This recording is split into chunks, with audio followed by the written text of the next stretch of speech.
Assalamualaikum warahmatullahi wabarakatuh. Alhamdulillahirrabbilalamin wa minasta'in ala umur dunia waddin. Wassalatu wassalamu ala asyrafil anbiya wa mursalin sayyidina wa maulana Muhammadin wa ala alihi wasallam amma ba'd.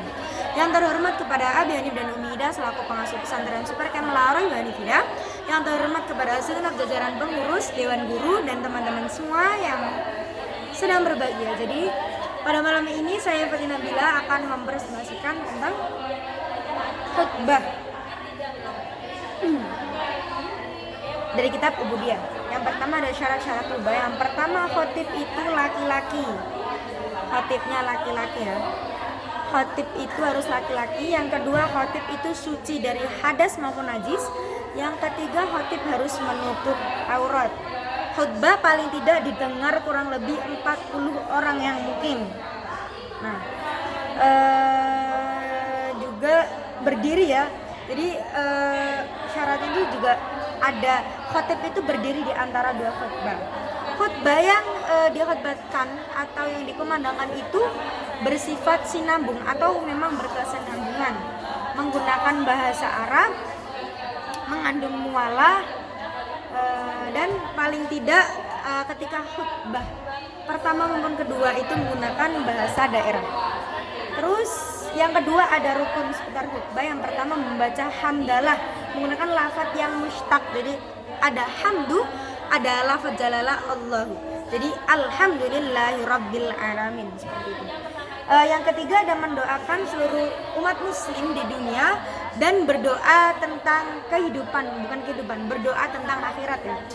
Terus membaca sholawat, membacakan khutbahnya itu membaca wasiat takwa atau marilah kita bersama-sama meningkatkan ketakwaan kita seperti itu.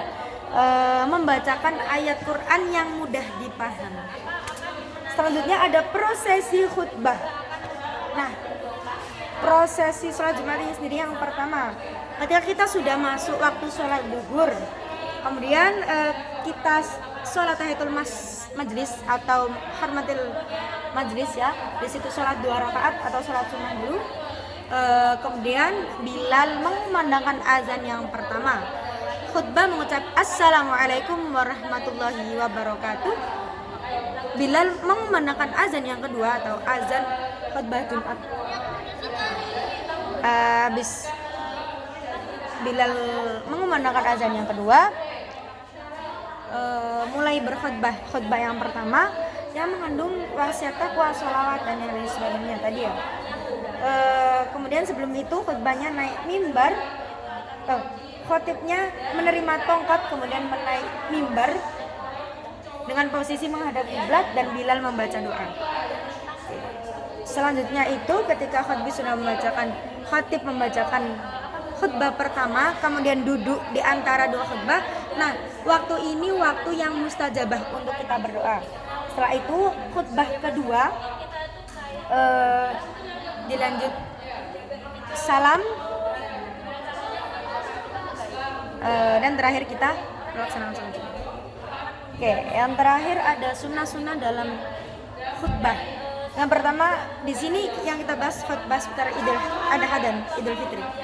Kesunatan itu untuk imam atau khatib sendiri ketika Idul Fitri maupun Idul Adha itu datang, hendaknya khatib atau imam itu datang ketika sholat hendak dilaksanakannya. Terus hendaknya imam dan atau khatib itu memperhatikan shaf atau barisan. Sedangkan untuk kita yang makmum itu kesunatan melaksanakan sholat id itu yang pertama berangkat pagi-pagi, berhias dengan serapi mungkin, menempuh jalan berbeda. Lah bedanya kalau Idul Fitri sama Idul Adha. Idul Fitri itu makan atau sarapannya sudah sholat, tapi kalau Idul Adha kita sarapan dulu baru kita melaksanakan. Oke, sekian presentasi dari saya, kurang lebihnya mohon maaf. Semoga bermanfaat. Wassalamualaikum warahmatullahi wabarakatuh.